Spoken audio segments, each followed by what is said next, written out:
Yo, yo, what going on, people? It's your boy Case, aka Face, doing this for 1878 Casuals, brought to you by Terrace Colt and Moo Moo Me Ice Cream.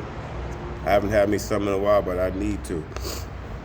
I was gonna call this Joke Ting YouTube or Joke Tim Monday, but let's just get through it. Current news. I'm pretty sure we were linked to some new midfielder today from I don't know. What's one of them German teams? But it's hard to keep up because we've been linked to like I think 62 people so far.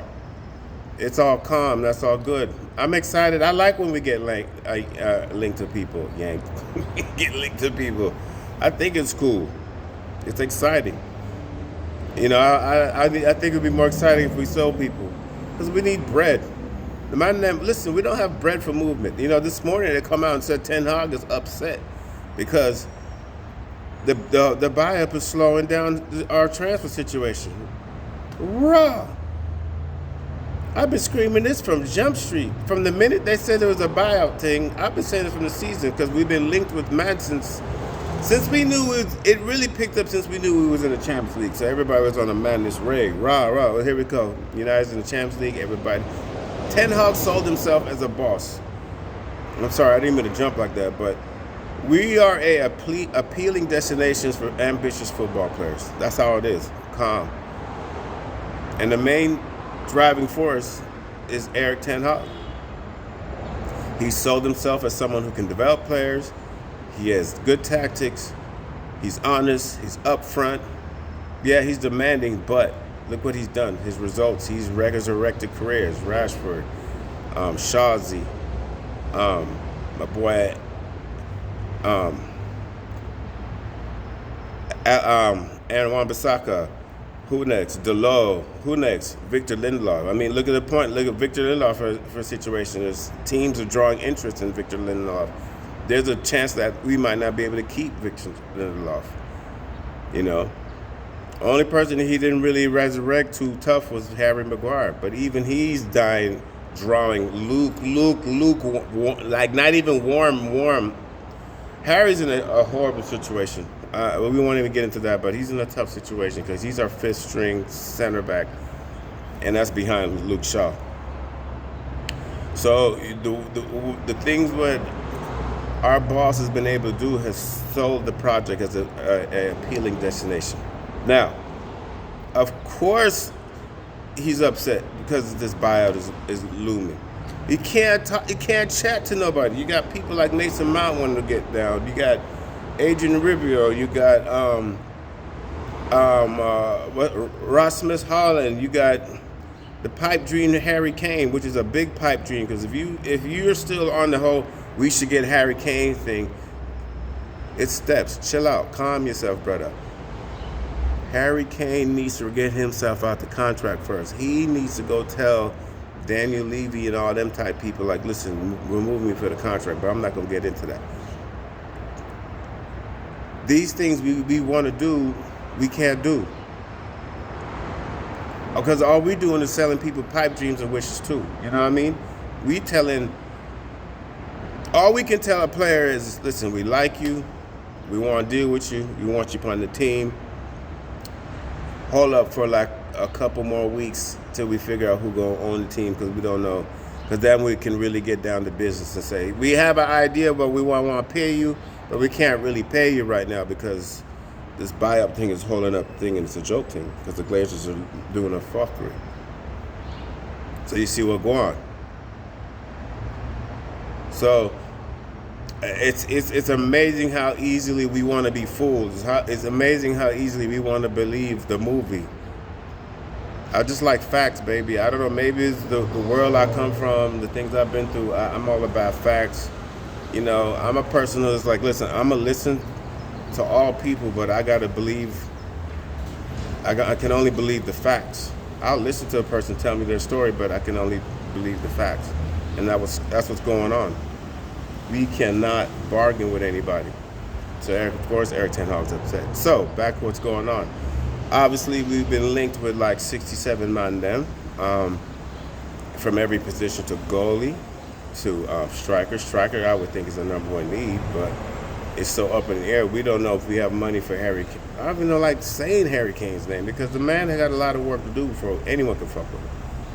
We don't know if we have the money to get one or two strikers, one striker, one midfielder, one defender, and one goalie. We don't know if we can get two strikers. We don't know how to budget. So things upsetting. It's not calm. It's a joke team. So on the transfers in and out, yeah, we linked with Madman, but it's like, of course Ten Hag's frustrated. This thing needs to be done. Obviously, we're supposed to hear this week who it is. Honestly, in my opinion, I like Qatar just for the whole fact that they're just going to move the Glazers out the way. I just don't like the Sir Jim and the Glazer team up thing because Sir Jim is going to banks and stuff to get money and loans and stuff to get money, secure money just to pay for the half of it. When Qatar is like, we pay for the whole wop and then we're going to carry on.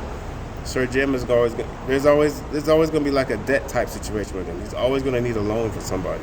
He's always going to need to go to another institution, another financial institution to make movements. While Qatar could be like, yo, just pick up the money.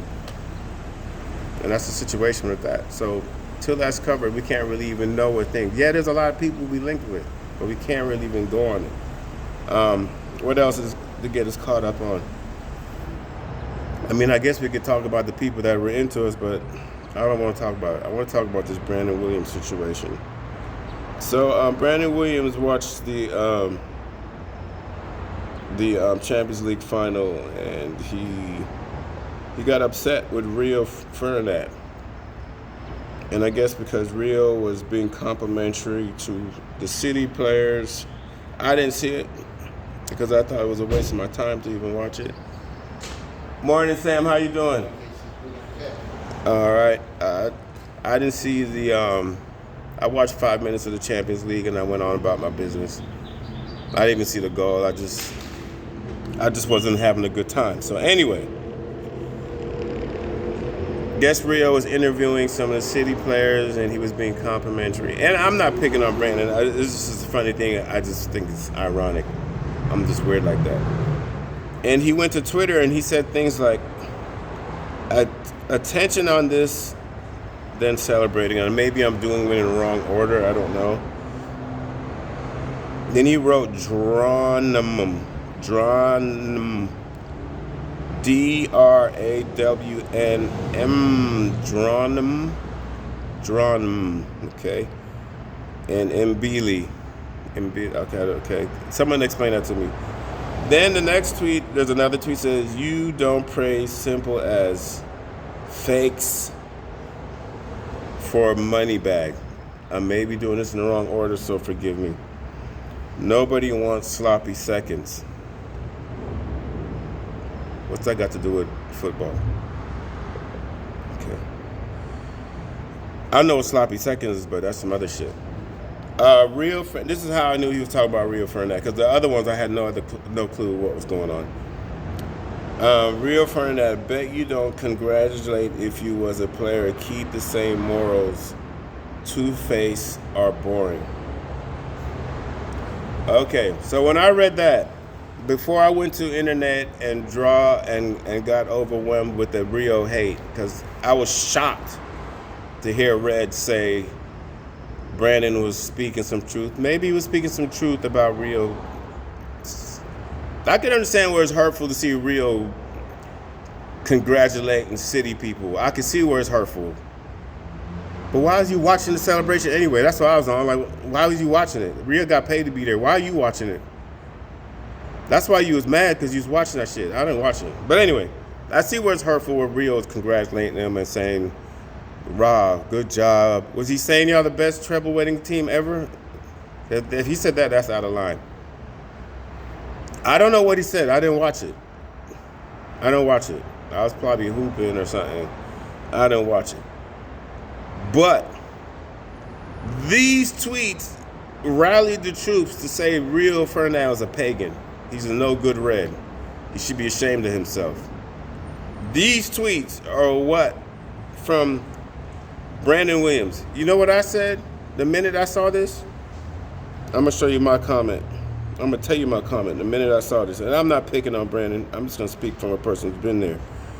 I said, what I got from this, let me tell you what I got from this. Being an ex-addict, and then I corrected myself by saying, no, I'm not an ex-addict. Because when you label yourself an addict, you should always say you're an addict. So I'm not an ex-addict. I'm still an addict because I still battle with substance abuse. Whatever. This came off a little drunky, little druggy, kind of random, all over the place. I'm just speaking from experience, my brother. And that was my comment to someone, Slate and Rio. Listen, I've been in the world where Brandon's been sucking on whippets and listening to the music for the Rays scene. I've been in that world. I'm just saying, as someone who had substance abuse problems, that's what this came off like. Brandon ain't playing. He ain't been on the field in years or months or whatever. The last thing we knew about Brandon Williams, he was in a car doing whippets underneath the camera. These tweets were what the rallying call to say Rio Ferdinand's a pagan and a no good red. This is the credibility.